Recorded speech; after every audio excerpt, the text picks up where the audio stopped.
What's going on, guys? NealGuides here. Welcome back to another video. This would be a video tutorial on how to close any game out, or in essentially, to some respect, how to basically close out the game and you could say almost guarantee the win. Now, I want to be completely honest. If you're watching this video right now, you're probably in two groups. You're still playing casually and you're my viewer, or B, you're tryharding. That's kind of the two people. I think the weekend league is getting harder and harder and harder. And I think now in July, unfortunately, even though I'm a casual player and there are many people out there, there is a lot of people trying to get top 100 by abusing every single mechanic possible, first time shots, and it's really frustrating to play. And this formation is really good because it can help defend against the first time shots, you know. And what it is the 4-5-1, but to be precise, it's the second variation. It's the one with 3 centre mids. I'll get into that, into the custom tactics and instructions in a minute. But first, let me explain to you how the formation works and why is it so effective. So to be completely clear, I never use this formation at all, in case you're wondering. I don't like parking the bus. I like to play attacking football. This is not really my style of play. I knew about this formation back in, early on in the year, should I say, post-January, would I say, after the patch. But I never released it for the sole reason I don't want people to park the bus. It's almost an ultra defensive tactic in some respect. So what happens is that you have your striker, which is, you can argue, is the player that you can control. Now, if you want to be a complete try-hard or you want to get the guarantee win, you can use a striker to help close the passing lanes. But more importantly, the striker can be used to reinforce the midfield. So as you can see in some of these clips, what I actually do is I bring the striker back and I bring it back to almost like a CDM role. Now, you're probably asking, well, Neal, why are you playing like that? Now, to be honest, it's not about defending, it's about stopping the first time shots. A lot of these clips and a lot of people that I'm playing, they're all just trying to shoot first time no scopes outside the box. And to make this very clear, you can't defend against no scope shots. As you probably know, they nerf goalkeeper movement, so there's a delay now. If you do move it in time, the goalkeeper does some animation like he's doing the Matrix and the ball goes in. So there is a big problem from that perspective. So that's why this formation is good. So obviously you have the 3 midfielders. They kind of stay in a line together in the midfield. Now what's key with these midfielders is that they have all stay back while attacking and they stay on the edge of the box so you don't get counter attacked when you do go forward. But we'll get on to that in a minute. The key is that these guys are all on cover center. This is what's key with this formation. The reason why it's key is because the 3 midfielders, they all kind of congest the middle of the pitch. Now, where these midfielders are, this is the angles where people will be doing the first time shots. If you look at, for example, these video clips, as you can see, they're all viable angles where people would try to pass the ball to do a first time shot. Now, what would be amazing is if you could do cut passing lanes with this, that would be terrific. However, you can't because the centre mids. So you're probably asking, why does this trump the, in some respects, why does this trump the 4-2-3-1 or the 2 CDM formations? Well, the difference is that with 2 CDMs, you only have 2 people in the middle, right? So let's say like a 4-2-3-1. Your 3 cams are kind of here and your 2 strikers. You only have 2 CDMs, but with 3 players, it provides more stability in the middle of the pitch. That's why it's so OP.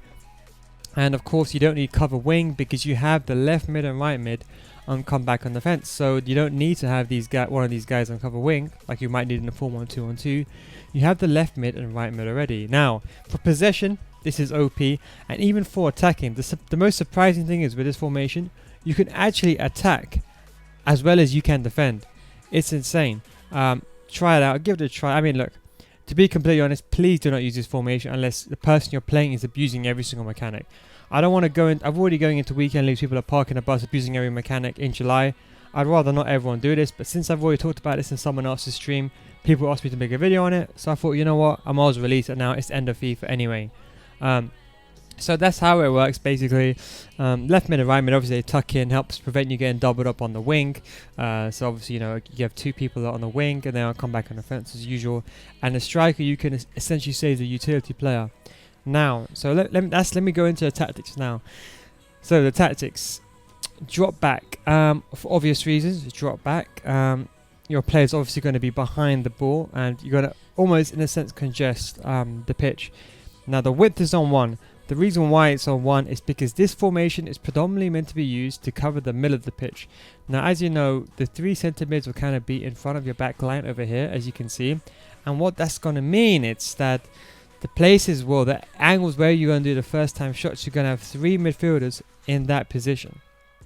and that's going to help defend against. It's not going to stop first time shots, but it will help stop the players passing the ball to those players, because they'll be marked in some respect, or not marked, there'll be players in their vicinity. Whereas if you have, for example, 2 CDMs against a 4-1-2-1-2, let's say a 4-1-2-1-2, you have essentially you have your 2 DMs. So let's just say for example's sake you have 2 DMs, right?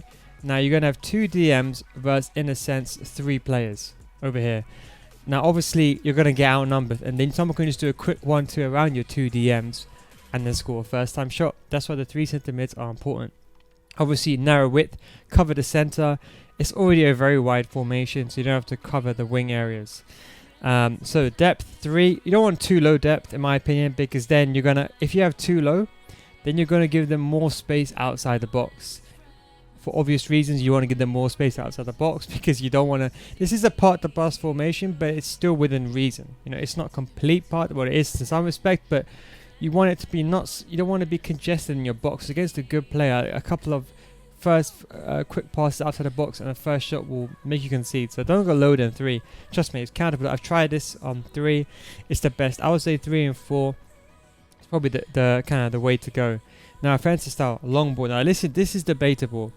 Now, if you put this on possession, you're going to get locked in your half. So let me explain to you. When you win the ball back, you want to hit the ball forward, right? You don't want players to come close to you, because you're going to get dispossessed and the chance to get counter-attacked. You can use fast build-up play, you can, but your stamina is going to get killed. And I would say, to be honest, try fast build-up play, but I would stick this on long ball. So when you get the ball, your striker in particular will run forward, and so would your left mid and right mid. Just take that for basic example, right? Width and plays in the box. Put them on the lower side. You don't want your width too high, because you don't want the transition from a low width to a high width and get countered and lose the ball. Players in the box, for obvious reasons, you don't want to get countered when you're attacking, especially when you're trying to close out the game. Now, instructions. Striker, stay central, get in behind, come back on defense. The usual. As I said, you could manually player select Ronaldo and use him to even support the angles, stop the first time shots even more. You want him to stay central, so he's up front in the middle, and get in behind. Obviously, so when you do get the ball, you can maybe pass to a striker or do a lob chip through ball in case you're in trouble. At least you're going to have someone that can run onto the ball or latch onto the ball if you're in trouble and you need to do a long ball forward. Now, as I said, 3 center mids. Of course, they are all on cover center, as I said earlier. Stay back while attacking. Don't worry, they still go forward. And stay edge of the box so they don't get countered. Left mid, right mid, come back on defense. Now, don't forget, for possession, this is also a very good formation to hold the ball. If you want to hold the ball in your opposition's half, like some of these clips, you see I'm still very much attacking. It's almost very attacking as it is defensive, and that's why the 5 defender formation flat, it's kind of, in some respects you can think of it as a 4-4-2 with the extra man in the middle. That's the way I kind of think of it. So it's more defensive than obviously the 4-2-3-1 second variation. And that's key. Left back and right back, I have them personally on stay back while attacking. I wouldn't recommend having them on overlap or anything, because it's kind of pointless, because you have the left mid and right mid already. So do put these on stay back while attacking. Now, there is a different variation of this formation. It's the 4-1-4-1. It is a more defensive formation, and I think this will leave you congested. Because what happens is that you see this extra CDM here. If you break down the lines, right, you're going to have the striker line. You're going to then have the midfield line, should I say, over here. Then you're going to have the defense line, but you're going to have an extra line of players in this area over here. Because what's going to happen is your CDM, in my case Vieira, is going to create an extra width. And now, I know that sounds stupid in principle, but what's that going to mean is it's going to be players that can be filling in these gaps. So you see, for example, around Vieira, like over here, there's going to be players of the opposition in this formation occupying those gaps. That's why I do not recommend the 4-1-4-1. Just trust me, I know this is very hard to explain, but understand this.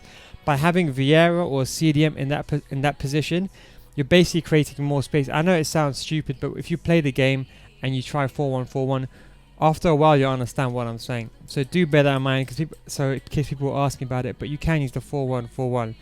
But just bear in mind, it's not the 4-5-1, it's this one, 3 center mids. I haven't tried any other formations like this. There are similar formations. I know, for example, what people were saying in the other stream, it was the 4, I think it's the 4-3-2-1, I think. It's the one with the left forward and the right forward. I think it's 4-3-1-2. one of those for this one, sorry, 4-3-2-1 should I say rather, yeah, you can use this formation, but to be completely honest, you are kind of exposed on the width. You can park with this formation, if you have the same instructions, you can park the bus more in the middle. So if you want to congest the middle of the pitch, you can. However, when you're attacking, it's not as good as the 4-5-1. This formation would be a very, very extreme park the bus variation. The 4-5-1 gives you a balance between defense and attack is what I would say. As I said, any players can play anywhere. I actually put Salah in centre mid. Of course, it's a team of the season version, but he can still play there.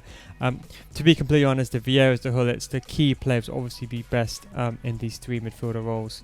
Anyway, that's the video. Thank you very much for watching. Hope you enjoyed the video. Fingers crossed you don't use this formation the entire game. But as it's end the game, most people are playing and are just playing for either top 100 or to finally get their best weekend league with their best teams. But anyway, guys, hope you enjoyed this video. Thank you very much for watching, and I'll catch you in the next one. Take it easy, boys.